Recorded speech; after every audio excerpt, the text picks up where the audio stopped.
All right, everybody. So we're back again, and we're going to pick up right where we left off, beginning with mood disorders and the effect of affect. I know, pretty confusing. And if you don't know the difference between the words, it is how the effects of something will change how you do things. Was it easier to say that? No, absolutely not. I need to make things as hard as possible. That's why I'm here. It's also why COVID is here, but I digress. Back to the video. If you don't remember, we've been talking about phobias, different mental disorders, and things of that nature. So we're going to be moving right along here into mood disorders. So affect in this term here, we're referring to an emotional reaction, something that causes you to sort of feel one way or the other based on the stimulus that is presented to you that causes you to feel a certain way. And mood disorders are sometimes even called affective disorders. That's sometimes what they're referred to as, psychologically speaking. So those mood disorders can definitely change how you react to something. And I think we can all relate to this because even little things can change and affect your mood pretty drastically. But having a mood disorder could significantly increase your response to that, unfortunately. So, mood disorders are severe disturbances in your emotion. It could be your ability to feel it. It could be your ability to control it, or to have, a certain response that you believe is okay. And a person with a mood disorder experiences emotions that are incredibly extreme. Very, very extreme, and therefore abnormal. So as you can see down there at the bottom, I have a little bit of a scale there, a spectrum, if you will. On the left, we have extreme sadness, and on the right, we have extreme elation. In the middle, we have what are called normal emotions. So a person with a mood disorder typically is going to go from extreme elation to extreme sadness. There's going to be no middle ground here. Mild to moderate depression is called dysthymia, and moderate mood swings are called cyclothymia. Both of these things are very chronic, usually last 2 years or more. And the reason I mention them together is they tend to go hand in hand. Mild to moderate depression symptoms tend to walk hand in hand and deal with mood swings and mood disorders. So it's very common for those to be experienced together. And recognizing those mood disorders might allow you to reflect and maybe not necessarily take something so personally. An individual could be experiencing some sort of mood disorder and not necessarily mean exactly what they're saying. And you might be able to see through that and ask them if they're okay, ask them if they need assistance, those types of things, so that you could actually provide support to an individual that needs support rather than possibly taking it personally. And when it's really not personal, it's a person experiencing some sort of mood disorder or mild to moderate forms of depression. So moving on to a different category of depression, we're now talking about major depression. Major depression is severe depression. It's sudden, and it doesn't really have any apparent external cause. And like I was saying, depression and mood disorders go hand in hand. It is the most common of mood disorders is major depression. So technically, psychologically speaking, they fall under the same category, but I always like to separate them because I think it's important to understand that depression and mood disorders are not the same thing. They just fall under the same category, but it's very common for major depression to follow mood disorders, and it's twice as common in women as it is in men. And we don't really have a scientific explanation as to why that is the case. A lot of people speculate it's the increased external pressure that is placed on women to have a certain look or to do certain things, and they believe that pressure is significantly lessened for men. Those are just a theory that has come up. Another that comes up is that women do experience more physical stress, acute physical stress, I should say, meaning that they bear children, or at least have the ability to, and that can be pretty significant. And there's been ties to psychological connection between mothers and their offspring and children, and being away from them, and those types of things that don't necessarily exist in men, which again, an explanation for that, to go into an explanation within an explanation, could be as simple as men are not societally expected to have those feelings, so they don't, and they're not raised to have them. So pretty complex there, but what we do know is that major depression is twice as prevalent in women as it is in men. So let's talk about the prevalence of major depressive disorder.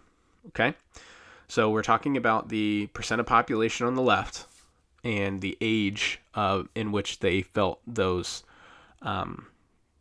mood disorders or major depression.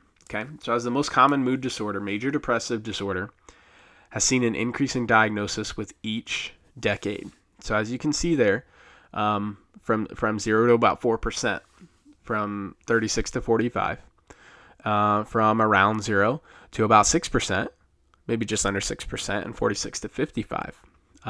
Again, probably 0 based on those colors there, but let's say it's, just around 1%, to almost 10% in 1956 to 65. And then probably around 1.5% to 2%, all the way up to 22%, 1966 to 75. Okay. So it's crazy. It's crazy.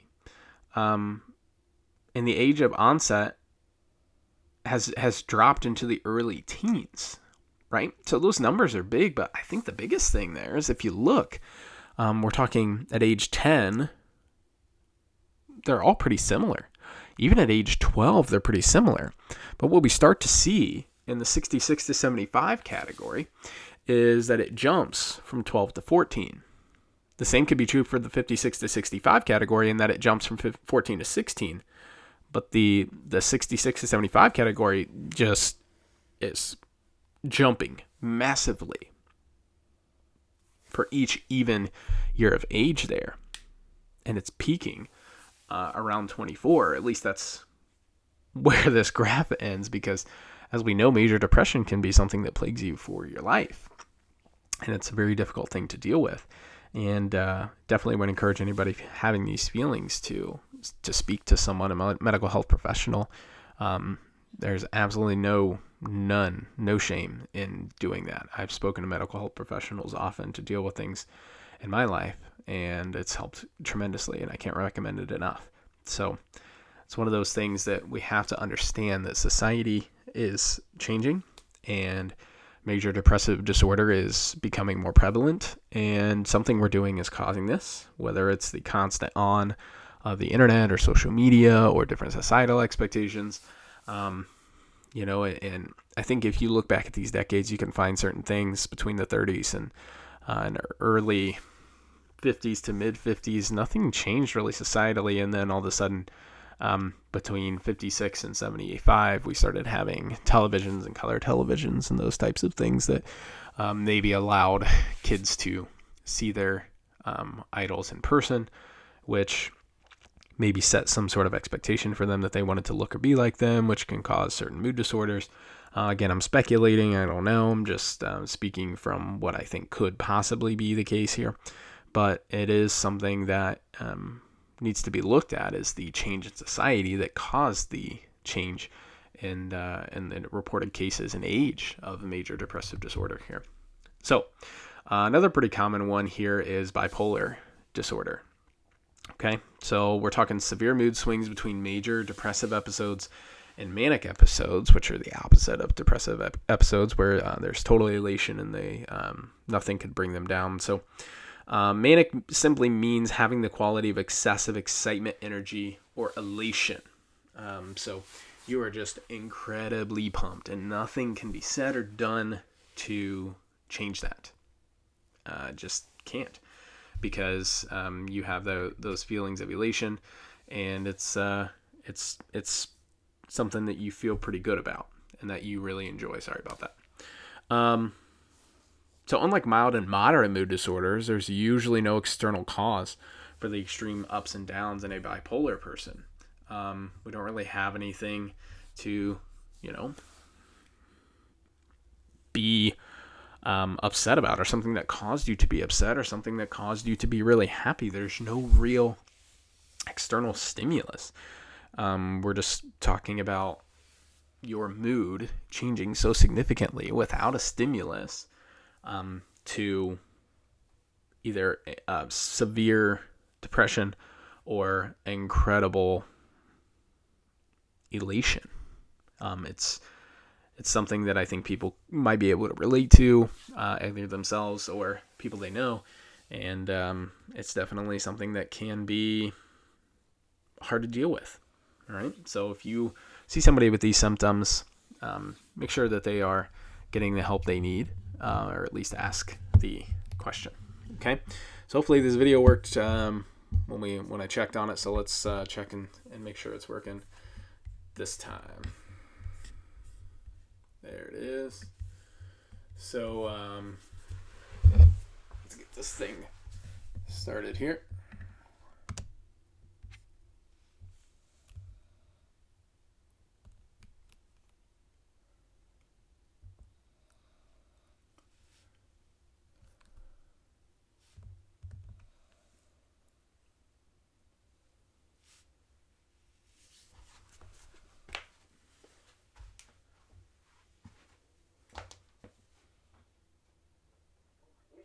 Once and you still press the full court press the whole game, and you play the one man.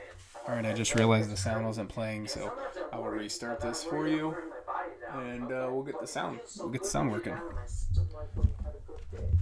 It is amazing. It is seriously amazing. I mean, when it hits me, it usually just clicks on when like I have to click it on. Like I go to work. Right. Or I go to basketball to play, and I'm like the only guy who doesn't sub for 3 hours. And I'm like, oh my, you didn't sub once, and you still press the full court press the whole game, and you played the one man. I'm like that. They're like, that's crazy. And sometimes I worry because I worry that I'm wearing my body down. Okay. But it feels so good to get it out of my system. So I mean, it's like I feel like a natural high. Okay. It does. It's great. And I do positive things at home. Like I'll do chore after chore after chore. I mean, I'll sweep the kitchen within 5 minutes. It normally takes 15 minutes for my dad to do it. And my dad can do it much faster than I do it. I'm flying, and it's done well. It's not done sloppily. Okay. It's done organized. I have a whole system. I say this goes here, this goes over here, and I got to pick this up, move this over here. How about this? How about we organize this? What about this? Sometimes I agree it does get a little too hyper. What was it like when you didn't have any energy at all? I got nothing. I'm looking for the gas pedal, I got nothing. It's very sad, very deep, very dark, very depressing, very scary. I feel like I'm in this dark hole, and I got nobody around me. I got nobody there to help. I'm very scared, actually. What do you do then? Sometimes I just break down. I start getting drowsy. I'll fall asleep. I'll fall asleep actually right there in that spot at home on the floor if I have to. I'll curl up in the fetal position. Other times I'll just clear everything off my bed and just crawl in and take like a 4-hour nap. Middle of the day. Even if I just got up. People don't. My mom and dad don't understand it. And you can't wake me. I'm like a sleeping giant. And it's just so depressing and sad, and I hate it because it tears away my life. How does your shifts in energy level affect other people? I see it. Probably not as much as I wish I did.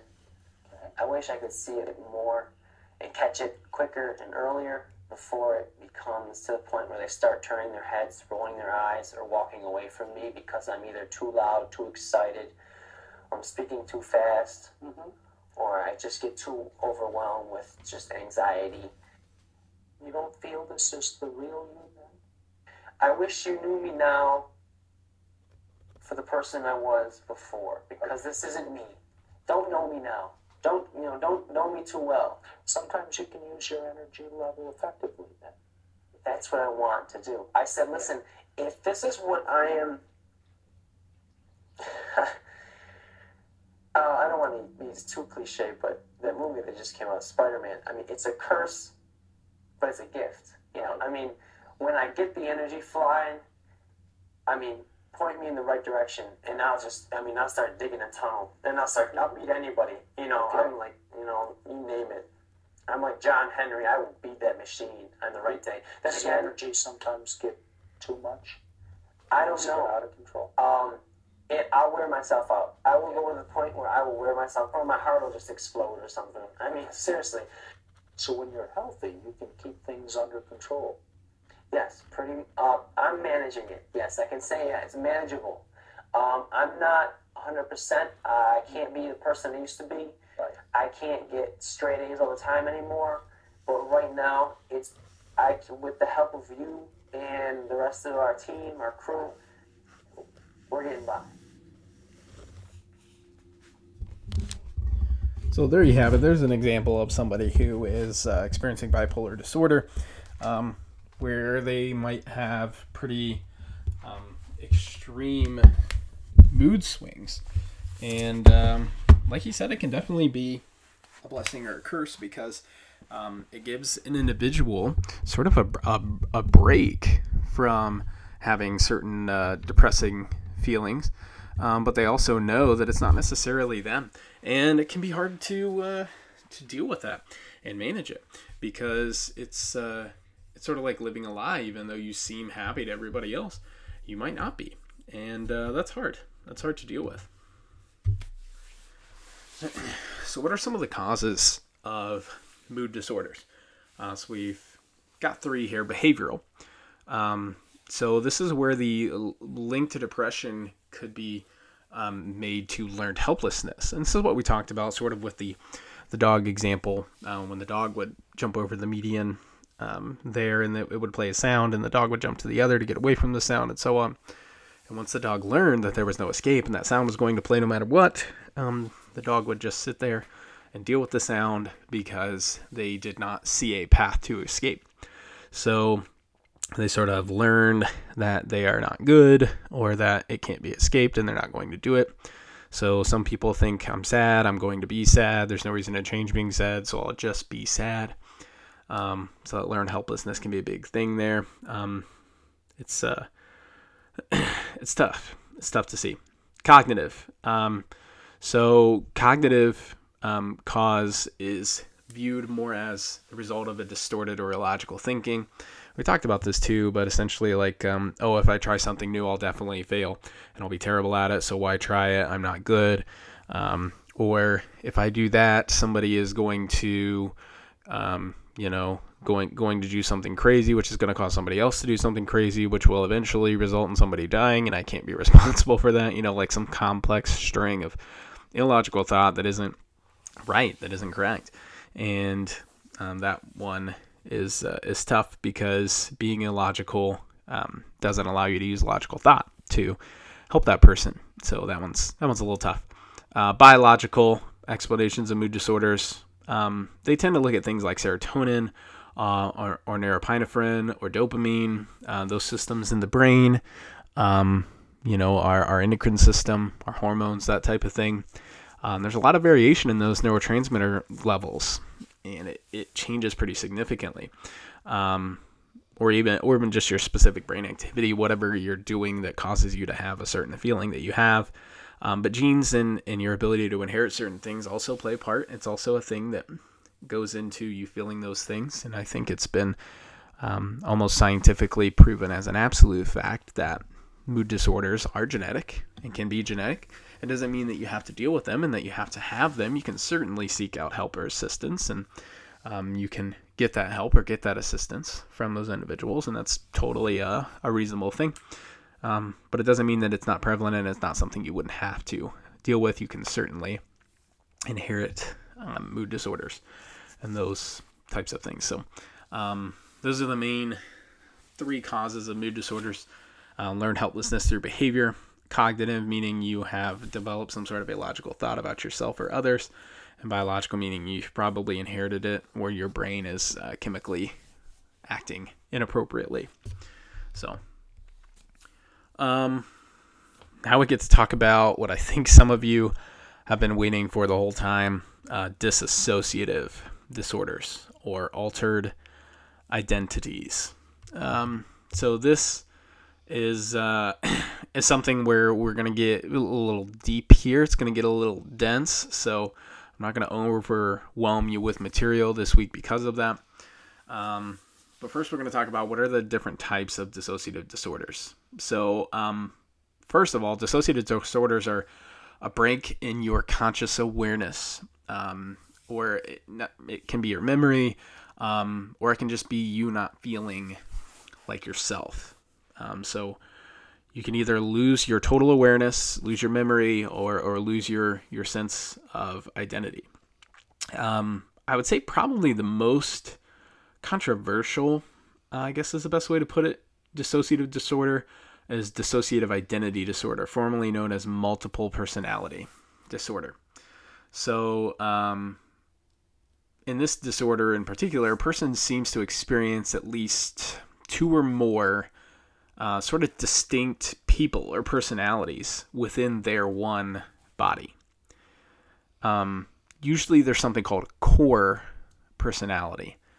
And this is a person who usually knows nothing about the other personalities and is the one who experiences the blackouts or loses the memory and time. It tends to be when the person,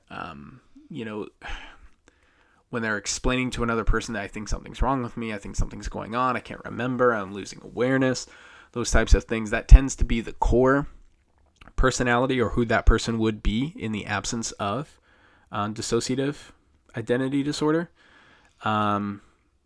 And so that would be who you would be if you were not experiencing these symptoms. Okay. So I know that's the one on the bottom there, but that tends to be the most controversial, where a person would have one or more identity. Yeah. Fugues are also very common in DID, with the core personality experiencing unsettling moments of sort of awakening or coming out of the fog, or becoming aware in an unfamiliar place, or with people who call the person by another name. So I guess the best way to akin this would be like sleepwalking, and you did a bunch of stuff and you wake up from your sleepwalk and you're like, oh my gosh, how did I get here? What happened? Those types of things. So it's very common there. In the last decade, I would say the diagnosis of this has come under scrutiny, I guess, been looked at. And some professionals are beginning to doubt the validity of previous diagnoses of individuals. Not all people, but it's one of those things, right? Like, human beings are human beings. And when we see somebody who is doing something that allows them to get away with things we normally couldn't do, we might, use that as a guise. One of the things is people tend to think that pleading insanity is a way to maybe get out of a murder charge, or avoid jail time. And people, throw that out there. Oh, he's just going to plead insanity or blah, blah, blah. And unfortunately, it's taken its toll on individuals who need psychological assistance. So some of the things that go along with these disorders as well, other than DID, the dissociative identity disorder, we have dissociative amnesia. That's memory loss for personal information, either partial or complete personal information. This can seem like somebody who just doesn't care about you, emotionless, a person who sort of functions like a robot, sort of like some of you think that I am, and that I make all of my decisions logically rather than emotionally. I think that would be untrue. I do definitely make decisions emotionally, and our emotions are something to be prized and not something to be, shuttered off and, taken away. But, yeah, dissociative amnesia can be very, very Dexter-like, if you've seen that show. That's sort of what we're going with there. Dissociative fugue, so it's travel from familiar surroundings with amnesia for a trip, and possible identity disorder. So basically you are going from what you know and you're going somewhere else, and then all of a sudden, bam, you're awake and you're like, oh, where am I? What is going on? So those fugues can, sleepwalking is a very, very common one there. Okay. So, I think that's all I'm going to get to today, because the next video, again, is going to be pretty dense. So we're going to stop here for today, and make sure you check Google Classroom for all your attached assignments. Make sure you get those submitted for the week, and I will get your grades in as soon as possible. All right, we will see you later.